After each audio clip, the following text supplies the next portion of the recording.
जब किसी व्यक्ति की मृत्यु होती है तो सब लोग और तुम लोना यही सोचते होंगे कि मृत्यु इस व्यक्ति की नहीं हुई है, इसका प्राण छूट गया और इसके शरीर का जोड़ टूट गया। ये तो अमर है, व्यक्ति की मृत्यु नहीं हुई है। परंतु असल में ऐसा नहीं होता है। प्राण की और शरीर की मृत्यु नहीं होती है, केवल उनका जोड़ी टूटता है।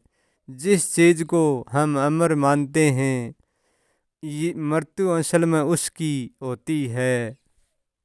मृत्यु हमारी होती है लूणा, ना तो मृत्यु शरीर की होती है और ना मृत्यु प्राण की होती है। क्योंकि हमारा प्राण हमारे शरीर में रहता है जब तक कि जीवित रहता है, और हमारे शरीर से बाहर हो जाता है जब हमारा प्राण टूटकर मृत्यु को प्राप्त हो जाता है। ऐसे ही हमारा शरीर जब तक जीवित रहता है, जब तक ही रहता है, और ये शरीर का जोड़ टूट कर मौत को प्राप्त हो जाता है। ये शरीर और प्राण हमारे घर से छूटकर ये तो दूसरे घर में चले जाते हैं, परंतु उसकी मृत्यु नहीं होती है। हम किसी घर में नहीं जा सकते, हमारा मरना निश्चित है। ऐसा नहीं है कि जिस दिन हमारा शरीर का और प्राण का जोड़ टूटता है, जिस दिन हमारी मृत्यु होती है। हमारी मृत्यु जिस दिन नहीं होती है, हमारी मृत्यु जिस दिन होती है कि हम खुद से ही टूट जाते हैं, टूट कर और हम दूसरे जीवन में जुड़ जाते हैं, तभी हमारी मृत्यु हो जाती है। फिर हम जब तक जोड़ में जीते हैं तब हम मरकर ही जीते हैं। ऐसा नहीं है कि हमारा कोई घर नहीं होता, हमारा भी रहने का घर दो होते हैं, एक भी नहीं। पहला घर हमारा वो होता है जो इस घर का कोई अस्तित्व ही नहीं है, वो घर कभी होता ही नहीं है, बस मात्र कहने का है। वो घर जानने के होता है, परंतु वो घर सचमुच में होता भी नहीं है। अब जब हम दूसरे घर की बात करते हैं तो वो हमारा दूसरा घर है जीवन। और हमारे जीवन घर में हम जीते जी हमसे टूट कर और एक पुत्री और एक पुत्र के रूप में प्राप्त हो जाते हैं। हम हमारे जीवन घर में प्रवेश कर लेते हैं। जो पुत्र और पुत्री का रूप होता है वो रूप हमारा ही होता है, वो जीवन हमारा ही होता है, वो घर ही हमारा होता है। क्योंकि हम तत्व की भांति नहीं मरते हैं, हम जीते जी अपने घर को तलाश लेते हैं, दूसरा घर खड़ा कर देते हैं। तत्व तो मिटकर अपने घर में मिलते हैं, हमको जीते जी मिलना पड़ता है। क्योंकि हमारा एक शकल सृष्टि जीवन है और हम इस शकल को जीते जी बदल देते हैं। जीते जी जीवन के घर में पड़ जाते हैं, तभी हमारी मृत्यु हो जाती है। परंतु हम असल में अमर है, परंतु अमर हम जीते जी है।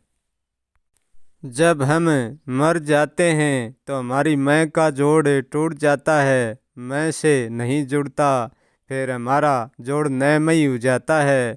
नयमयी को मतलब है कि हमारा कोई जोड़ शेष नहीं रहता। जब हम एक सिक्के को तोड़ते हैं तो उसका एक पहलू नहीं टूटते, दोनों पहलू टूटते हैं और टूटकर अलग अलग हो जाते हैं।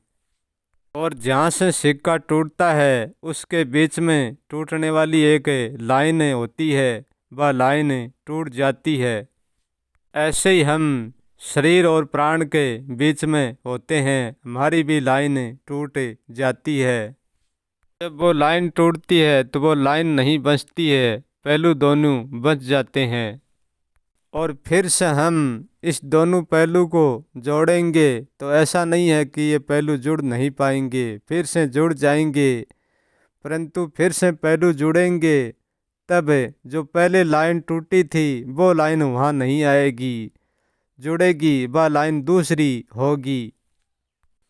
जैसे इस सिक्के के जोड़ने से पहले वाली लाइन नहीं जुड़ती है वह लाइन दूसरी हो जाती है।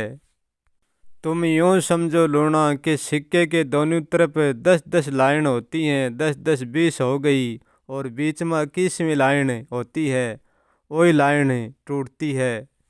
21वीं लाइन टूटती है तो वो लाइन समाप्त हो जाती है, वो लाइन नहीं रहती है। फिर से इस सिक्के को हम जोड़ते हैं तो वो 10-10 जो 20 लाइन ही उसी दोनों लाइन में जुड़ते हैं, तब फिर 19वीं लाइन रह जाती हैं, 20वीं लाइन जुड़ जाती है। हम ना तो हमारे जीवन के अस्तित्व को मिटने देते हैं और ना हमारे जोड़ के अस्तित्व को मिटने देते हैं, परंतु हम स्वयं तो मिट ही जाते हैं। परंतु यहाँ सबको ऐसे ही लगता है कि मर गया वो फिर से जन्म ले लेगा, परंतु ऐसा नहीं है। मरने के उपरांत कोई जन्म नहीं लेता है, वो तो जीते जी जन्म ले लेता है और जीते जी मर जाता है। ये संसार के कोई ज्ञानी व्यक्ति की बात नहीं है, ये बात संसार के प्रत्येक प्राणी की है। क्योंकि इस मृत्यु को और इस जीवन के रहस्य को जान सकता है, वो ही इस चीज़ को जागृत कर सकता है।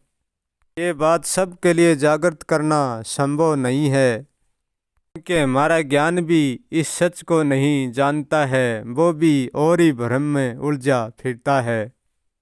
वो इस भ्रम में उलझा फिरता है कि मरकर स्वर्ग नरक भोग कर फिर मनुष्य जन्म ले लेता है, परंतु मरने वाला कुछ नहीं भोगता है वो जिंदा ही भोगता है।